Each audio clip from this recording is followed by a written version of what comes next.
Comme je vous disais, grâce à vous, donc j'ai pu évoquer cette liberté fondamentale de là.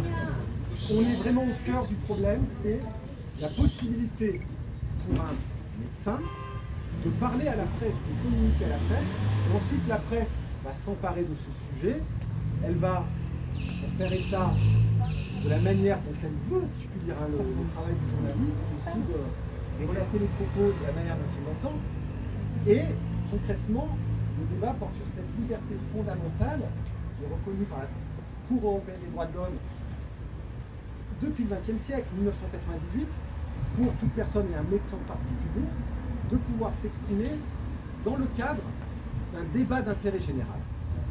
Et donc ça, il faut bien le retenir, on est en 2020, et si le fait de communiquer pour des médecins pendant la crise du Covid, sur ce qu'est le Covid, sur possible éventuel traitement, si cela n'est pas un débat d'intérêt général, qu'est-ce qui est un débat d'intérêt général? Vous prêchez des convertis, comment le faire savoir? Donc là, on est dans le cadre du débat d'intérêt général, et il n'y a que ça. Tout le reste, tout ce qui pouvait être reproché au docteur, on a pu démontrer, et j'ai pu comprendre que la Cour avait bien compris qu'il n'y avait pas eu de prescription, pas de recherche, rien qui peut leur être reproché au point de vue déontologique sur ces points-là, et que vraiment le point d'achoppement, c'est cette communication auprès d'un journaliste. Donc, on va avoir un délibéré, ça va prendre de 2 à 8 semaines. C'est normal, c'est complètement normal. C'est complètement normal. Alors, vous ne serez pas là parce que ça ne sera pas rendu ici. Mais vous allez comprendre que vous allez être là. Vous allez être là parce que le combat ne sera pas terminé. Donc on va avoir un délibéré. Moi, bien entendu, j'ai demandé qu'il n'y ait aucune sanction retenue contre lui. Mais j'ai fait un subsidiaire. Si jamais il doit y avoir sanction, elle devrait être la plus petite possible. Ce qu'il faut savoir, c'est qu'on a 2 médecins qui ont été sanctionnés là. On a le professeur Raoult et Einstein qui ont eu des blâmes et des avertissements. Et pour ces sanctions-là, le CNOM, le Conseil national, a fait appel. Donc, vous pouvez être certain que si ces 3 personnes ne sont pas définitivement radiées, pendues sur la place publique, clouées à pilori, toute sanction qui serait plus faible que décapitation entraînerait un appel du CNOM. Donc, si jamais la chambre disciplinaire devait dire qu'il n'y a pas de sanction, ils n'ont rien fait, ou alors ils ont fait quelque chose et ils sont sanctionnés d'un blâme, d'un avertissement ou même d'une suspension provisoire, eh bien, le Conseil national fera appel. Donc, c'est le premier acte. C'est le premier acte.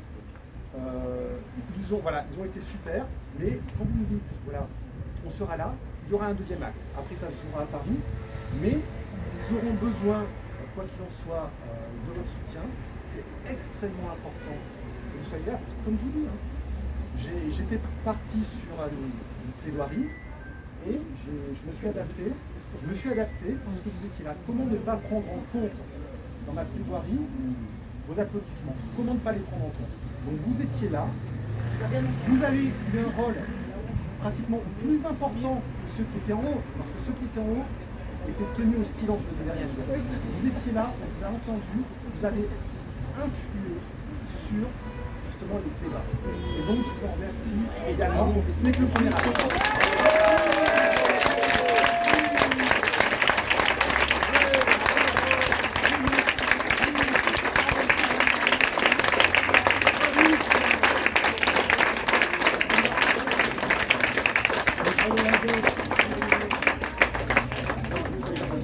Je voudrais vous dire quelque chose. Attendez.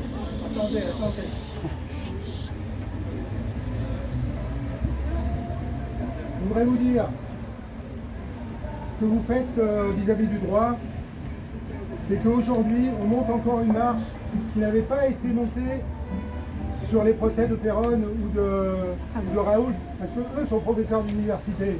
Et en droit français, depuis l'Antiquité, les professeurs d'université ont une immunité. Ils ont le droit de parole depuis ces lois-là.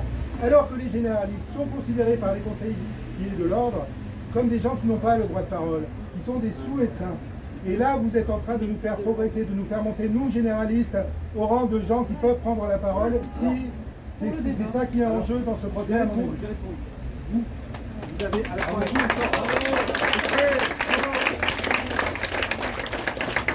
vous avez raison de faire cette distinction entre professeurs et généralistes, mais en fait le Conseil de l'ordre ne fait pas cette distinction. Il considère que l'on soit professeur ou généraliste, on n'a pas droit à la parole. C'est pour ça que la défense doit être aussi la même pour tous, parce qu'ils considèrent qu'on soit professeur ou généraliste, on n'a pas droit à la parole. Je vous demanderai juste quelque chose aussi, là je ne fais pas ma pub, mais puisque vous êtes en train de faire tout cela, je vais communiquer sur Facebook, entre aujourd'hui et demain, avec des photos. Donc moi c'est Thomas Benagès, B-E-N-A-G-E-S. Mon cabinet c'est Aura Avocat, A-U-R-A-V-O-C-A-T-S. Moi je vous demanderai d'aller sur Facebook, parce qu'il va y avoir une communication. Je vais faire une communication bien cadrée. Donc, allez sur Facebook, je vous fais Thomas Benagès, pour relayer ce que j'aurai mis sur Facebook entre ce soir et demain. C'est important, vous êtes là, vous pouvez relayer. Donc moi, ma communication, ça va être celle qui va être la plus juste. Mais ce que je vous demanderai aussi, pour ceux qui sont sur Facebook et qui étaient dehors, vous prenez des photos, vous les mettez sur Facebook et vous me les mettez en, je sais pas comment on dit, si on tag les murs, machin, mais toutes les photos là qui sont super, si vous avez pris des vidéos, vous les mettez sur Facebook, que je puisse également les relayer. D'accord? Benagès, B-E-N-A